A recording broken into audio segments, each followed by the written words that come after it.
Good afternoon dear students. मैं आपका SST अध्यापक शुभम तिवारी माया ज्ञानदाय संस्कार अकादमी विरधा ललितपुर से आप सभी विद्यार्थियों का आज की इस कक्षा में बहुत बहुत स्वागत करता हूं। विद्यार्थियों, आज किस टॉपिक को स्टार्ट करते हुए कल जहां पर हमने आपको इस लेसन को ड्रॉप किया था, आज उससे आगे बढ़ेंगे और भारतीय इतिहास में ब्रिटिश शासन के दौरान घटित जो प्रमुख घटनाएं हैं उनका हम अध्ययन कर रहे थे।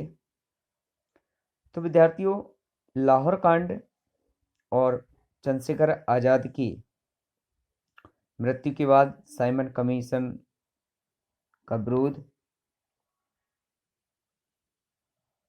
जनता में आक्रोश फैलना, साइमन को वापस भेजो इस प्रकार का नारा संपूर्ण भारत में, संपूर्ण देश में जनता के मध्य जोरों शोरों से गूंजने लगा।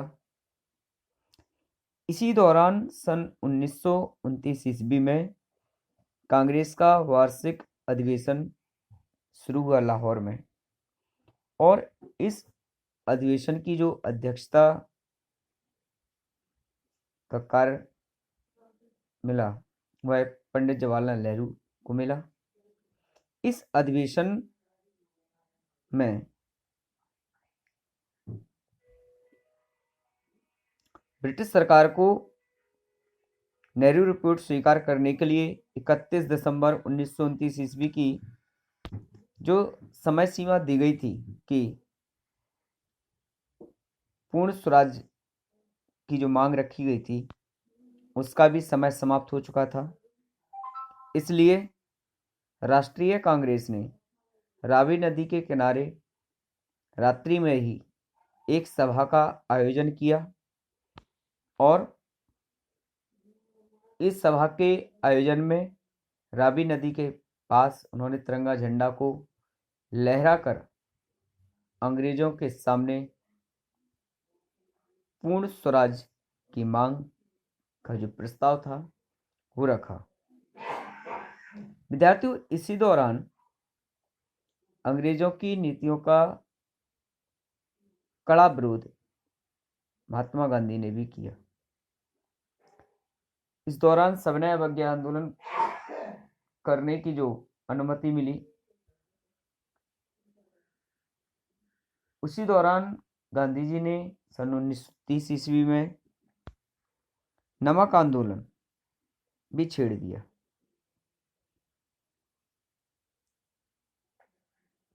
देखते ही देखते इस आंदोलन को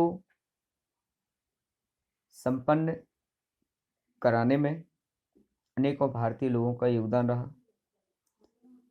गांधी जी ने नमक आंदोलन यानी नमक कानून का विरोध करते हुए साबरमती आश्रम से लगभग 70-80 लोगों के साथ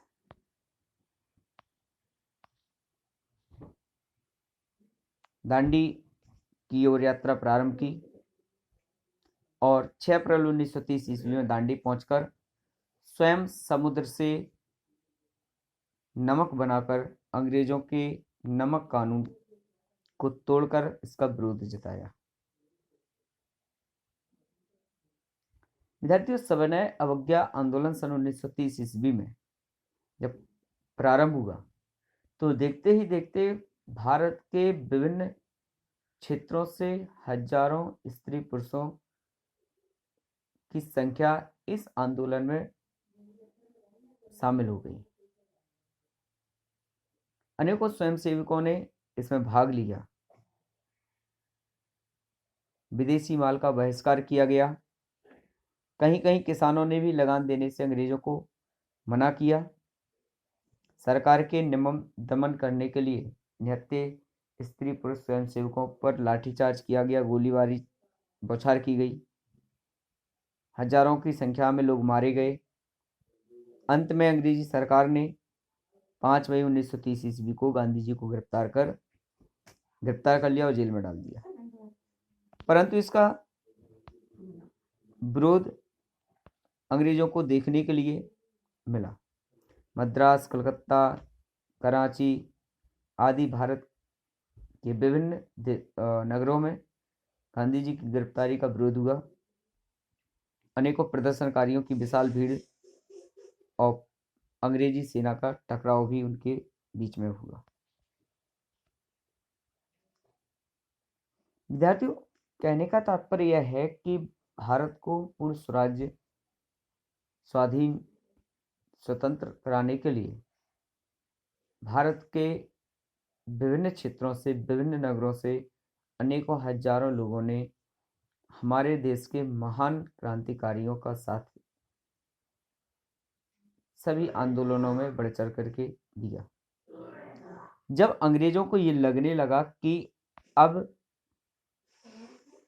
भारत में और अधिक दिन तक शासन करना, राज्य करना अब मुश्किल होगा, तो उन्होंने इन आंदोलनकारियों के आंदोलनों को दमन करने के लिए क्रूरता, निर्ममता की भी हद पार कर दी। परंतु भारत के लोगों पर, भारत की जनता पर, क्रांतिकारियों पर इनकी क्रूरता, निर्दयता, निर्ममता का कोई भी फर्क नहीं पड़ा और आंदोलन और भी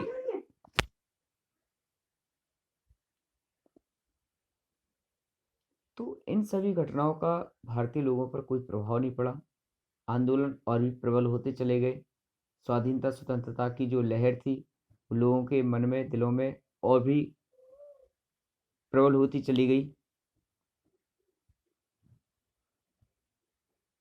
और जो अन्य घटनाएं घटित हुई उन घटनाओं की चर्चा करने के लिए कल फिर पुनः हम इसी समय उपस्थित होंगे।